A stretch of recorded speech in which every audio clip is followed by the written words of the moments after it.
Well, I could even give you 2 minutes because I'm so much in agreement with what you said, but especially Winston and Gary, and we have a little private university, we discussed about these things, that I will underline also what they have said and add just this, that first of all, really, we have to get out of this bad nightmare where people truly believe that there is an economy, there is geography, there is psychology. This is totally false.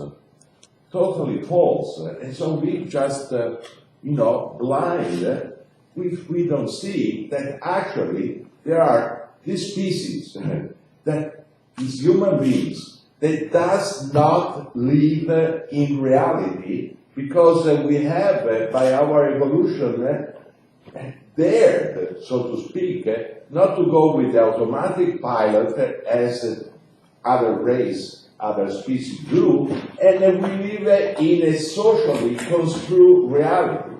That's why we have history, culture, and the common denominator we have is a continuous change.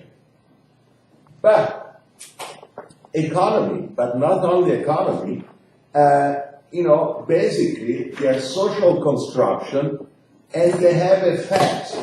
Either they are, beneficial effects for the community and, the social power is, in my opinion, is social power is about awareness of what? For example, with other words you said, about power lines, about the deconstruction of reality, and the communication through symbols, some of which are money and finance.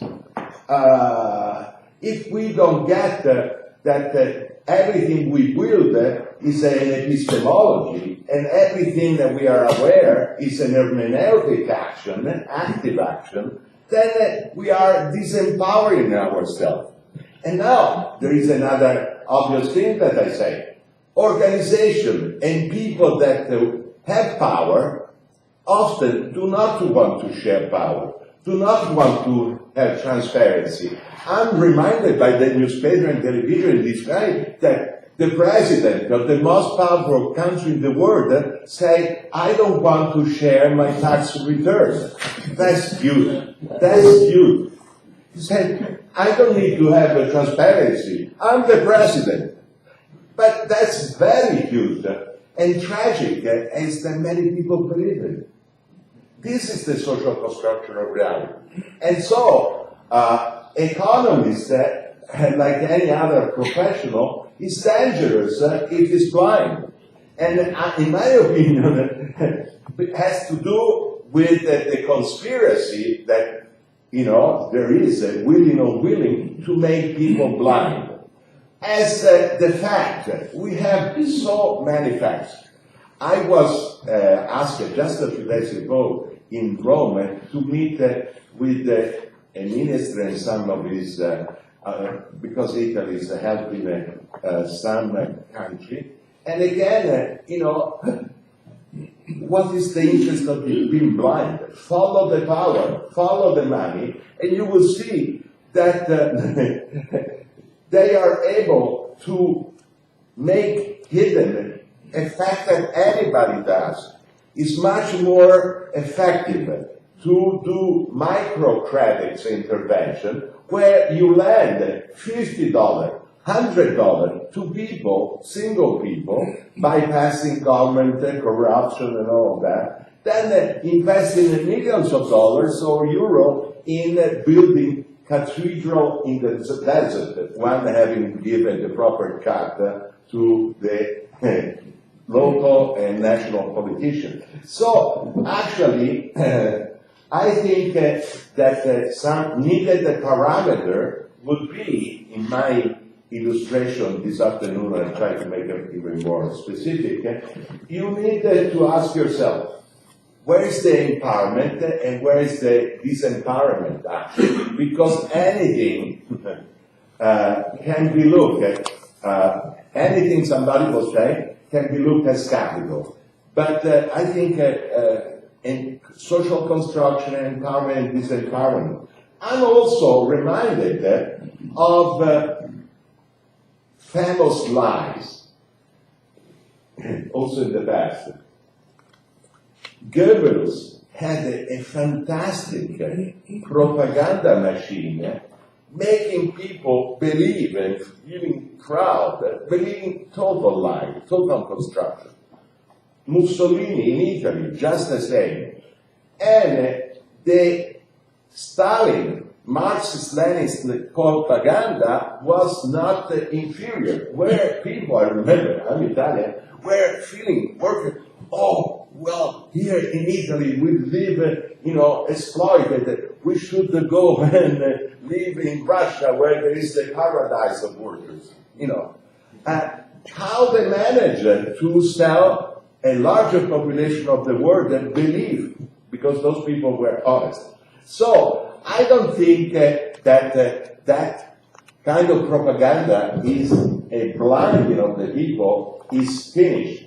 When we have the wrong metrics and measuring it, the return on investment as positive, when we destroy people, community, and environment, somebody is going crazy, but not necessarily are the people using those metrics, because somebody always gain and somebody always lose. So, without entering the trap of the super revolutionary that being extreme,